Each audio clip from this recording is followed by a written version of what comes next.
about it because we're going to get started here. So we have been doing a series, most of you know, on the Ten Commandments, and we happen to be at the fifth commandment around Thanksgiving time. So we are taking this opportunity to actually talk about Thanksgiving and being thankful for some very important people in our lives, parents. Now you may look at the title and go, that doesn't say Thanksgiving or parents at all in the title, but hopefully this will make sense as we go through. So as I read earlier, the fifth commandment says, honor your father and your mother, that you may live long in the land the Lord your God is giving you. So I'm going to give you a little recap of when we did the big summary several months ago, what we had talked about in this, and we're going to expand on this. And so one of the things that's very important as we talk about this is there's a huge difference. This was in a blog post that I read from this lady named Sarah. So there's a huge difference between obedience and honor when it comes to human parents, okay? So I know you saw on the slide before obeying God's authority. There's a huge difference because not all parents are God-fearing parents. And so what we're going to talk about is how can we honor the parents in our lives, whether they are God-fearing or not, what can we do with that, and that there's a huge difference between obeying every single thing that they tell you to do and honoring them. You can still honor somebody without obeying every single thing that they tell you to do. So I want to put that up at the front too, because I know that people sometimes struggle with this when they see this. I've heard stories. I do counseling, so I hear stories all the time about people and parents and families that just aren't doing good. And what do you expect me to honor my parents? They were no good to me. They didn't do anything right. So just bear that with a grain of salt. When we're talking about this, we're not talking about just obeying every single thing that this person tells you. We want to give you some examples though as well, and they're all written up here. I'm not going to look at them at the moment because we went over them time before. We have Deuteronomy 5:16 that explains more about. It expands on that, says that it goes well with you. It says not only honor your father and your mother, but that it may go well with you in the land where you're at. Honoring your father and mother has a blessing to it. And Proverbs 17:6 says, parents are a pride of kids. This was one that surprised me because you often see and hear other verses, well, kids are a pride of their parents, where there's some definite truth to that. There's also a verse in the Bible, you can really look it up, it's right there, that says that parents are a pride to kids. John 19:25-27, we're going to expound on this a little bit further. And then Romans 1:30, interestingly enough, says disobeying parents is a sign of a depraved mind.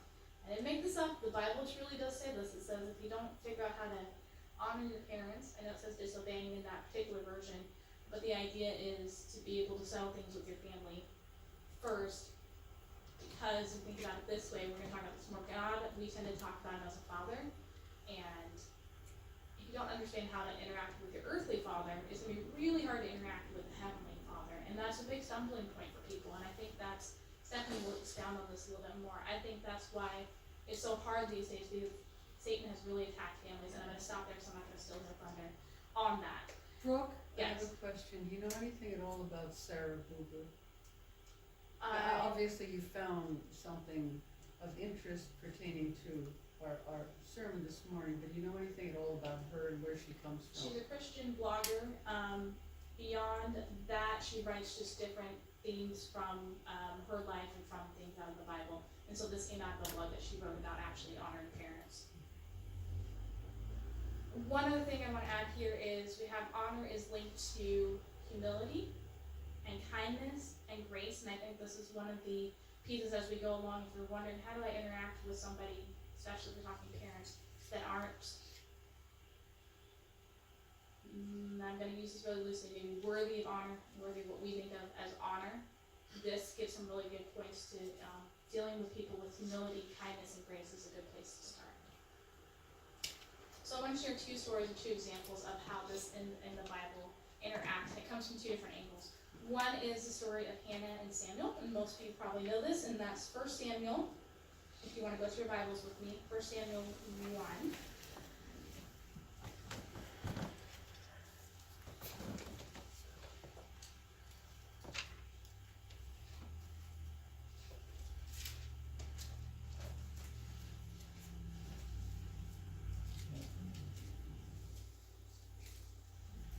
I'm going to summarize it because it's such a big story, but here's the gist of it. So we have Hannah, and most of us probably know this story. This is a great story of a mother's love for her child, and I'm going to explain some of this as well.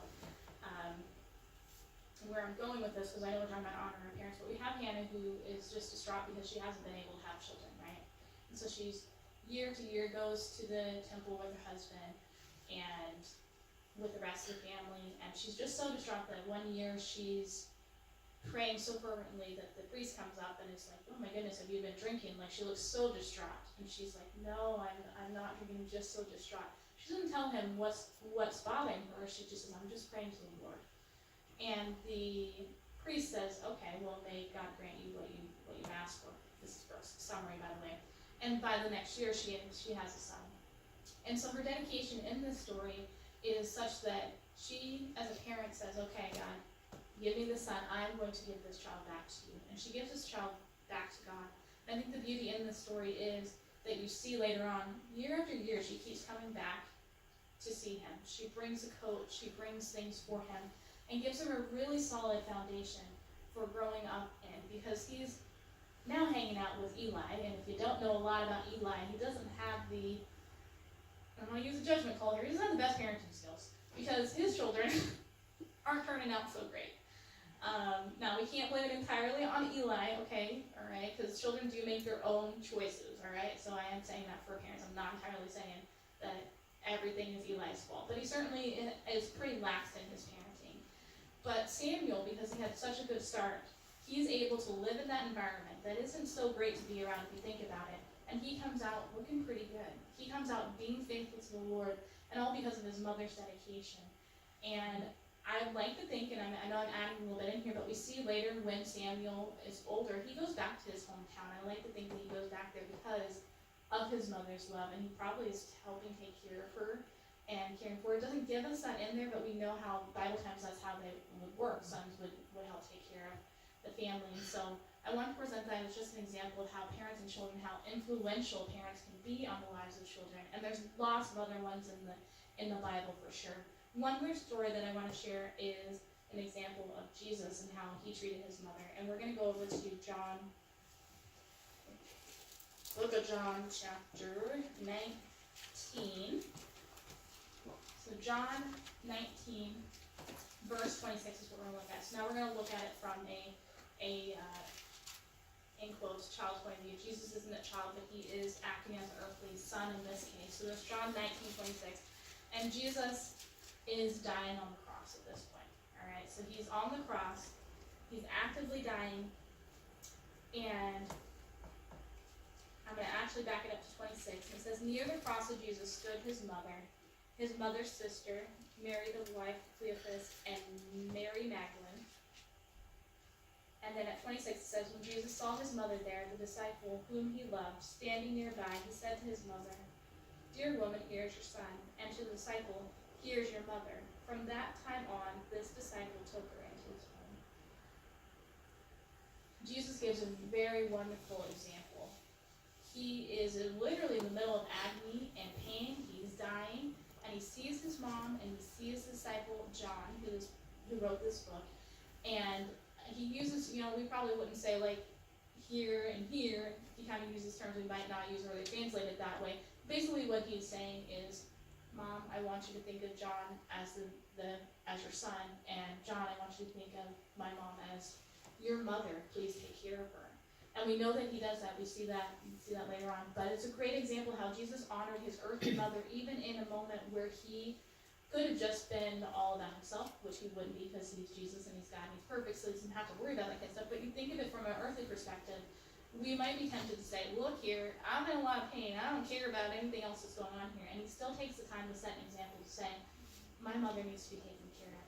And this is one way that we can honor and our parents is by making sure that they're provided for and taken care of.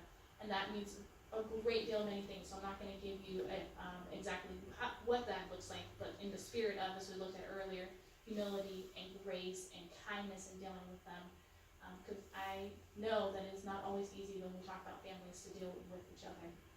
So I'm going to let Stephanie go ahead and talk more about how do we do this, how can we be thankful for our parents.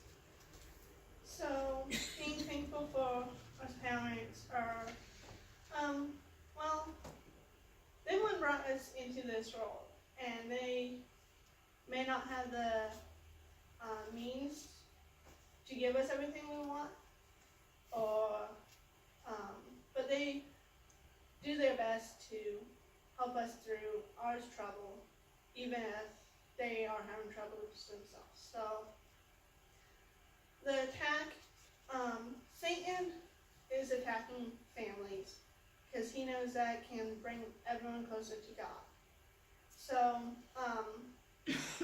last time we were up here, we were talking about the Sabbath and how Satan was attacking that, since God made that holy and separate from everything else. And I think the family is just right up there. He's trying to attack it, do everything he can to have us not rely on those earthly parents. That way we, like Brooke was saying, won't know how to relate or rely on us Heavenly Father. So I think that's how Satan is trying to, especially nowadays, get our attention. But if we stay close to God and stay alert to Him, and He will help us to stay faithful to our earthly parents too. Family is important to God because, like Brooke was saying, He even took care of His mother, and He wants family to stay together, and you can get more done together.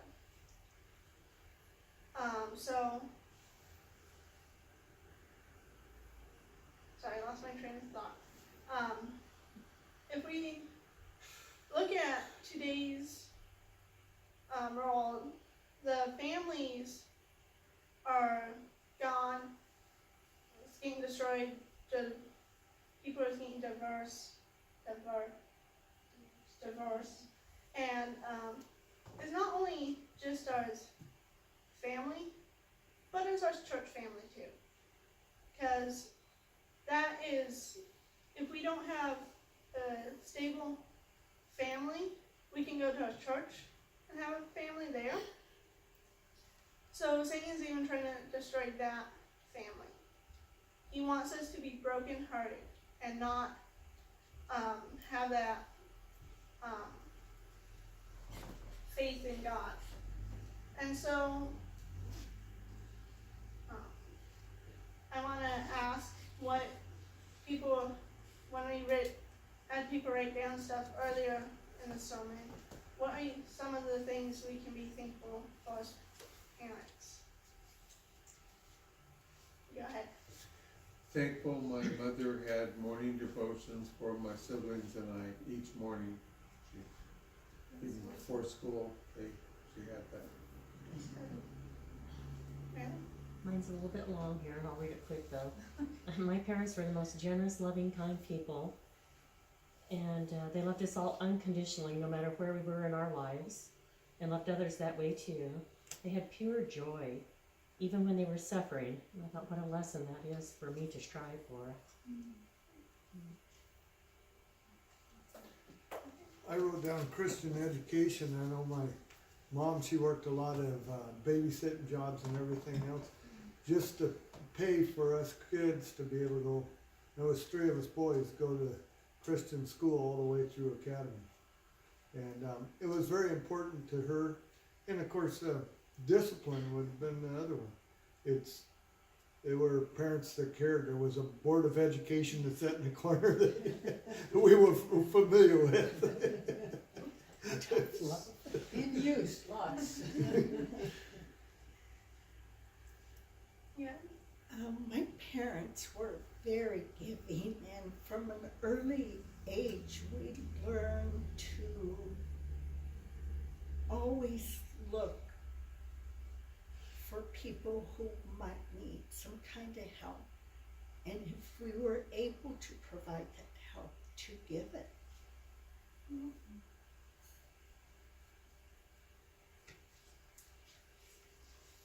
I'm very thankful that my parents met and married young, in the blossom of their youth, had me early. And this is for selfish reasons, because I had them until, two of them, until I was 66 years old. And that was a huge blessing to me, to have my parents all those years. They gave me life, and they were there for me always. There's a lot of security to that. I can't imagine what kids go through today with all the divorces that they're like. That's true. It wasn't an Adventist home, but it was a good home. And we weren't gushy, lovey, kissy, huggy kind of people, but I know that deep down inside they love me a lot. It's a good point, Rosemary, that parents come in all shapes and sizes, obviously, and there's so many different ways to do it right. As you just said, it doesn't have to all look the same. It's not cookie cutter, so thank you for sharing that. I'm gonna put Stephanie on the spot for a second, partly because our parents are in here, but We can leave the room. but yeah, you can leave the room in case you get to me. Stephanie, to answer your own question, what do you think before about your parents? Parents, you better soak this in because you might not get this right. I'm thankful that they have always been there for me, no matter what I've gone through. And they are just very loving and supportive of me. And I'm just so thankful to have them as my parents. Yeah. Does anybody have any other ones that they want to share? I would like to, from my mom, she's always had a big heart. And that played a lot in my life.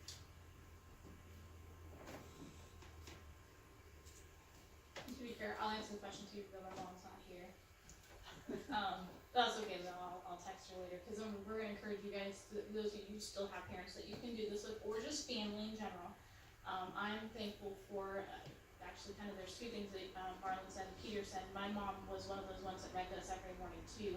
And I asked her actually a couple months ago, I was like, why did you always read us those like Tippy Canoe books and stuff? And I'm like, I loved it, but I was like, whose idea was that? She's like, I don't know, it just seemed like a good thing to do in the morning while you guys were getting ready and you guys enjoyed it.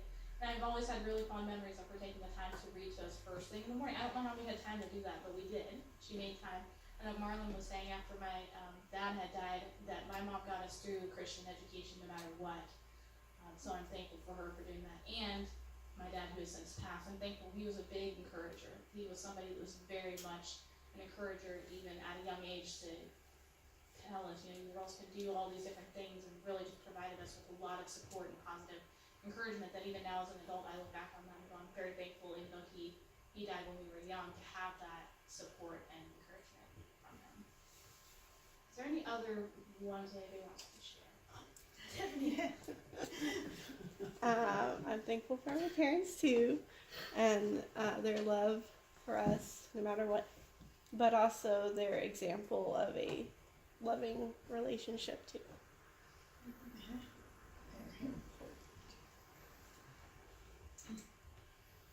So thank you for sharing. As we end here, I do want to kind of pull this all together. We titled it, you know, obeying God's authority, and want to add to that a reminder, as we were just talking about, all these things that we're talking about, our Heavenly Father is that much more. And He's perfect, so when He actually asks us to do something, He knows what He's talking about. And so it should be a joy and an honor, as we're saying, to serve our Heavenly Father. And I want to remind you guys, as it is coming Thanksgiving weekend, and this is probably not the sermon you were expecting to hear coming into Thanksgiving, I want to remind you guys to express these things to your family members, the thankfulness that you have for each other. I know we use parents as an example, but many folks have kids in their kids and other family members that you can express your gratitude and thankfulness for. And so we encourage you to do that as you leave today. Look for opportunities to share and let people know this, not only at Thanksgiving, but these are great things to share year round, and to be reminded to be thankful to our Heavenly Father as well for all the perfect things and gifts that He gives us every day, the gift of life and it's just amazing that he has provided us with a structure that we can see and families that we can share this with. And so I'm thankful. It sounds like everybody has something that they can be grateful for in their families. And we want to close this sermon with Stephanie. Brooke, can I say along the lines of what you're saying, is there's huge, huge, huge power in words. And maybe that's why I like to write them, because the person can read them again in the future. But whether you write them or say them, express them in one way or another. Don't keep it in your head, don't keep it in your heart. Let the recipient know, because you don't always have tomorrow. Do it now, and do it frequently. Yeah. God created, on the first day, God, He created. That's how important words are. There's strength and power in words. Let's bow our heads.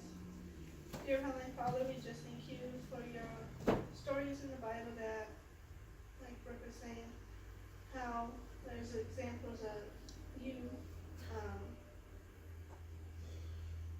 providing for your mother, and just thank you for them, and just help us to be thankful for all those family and friends around us.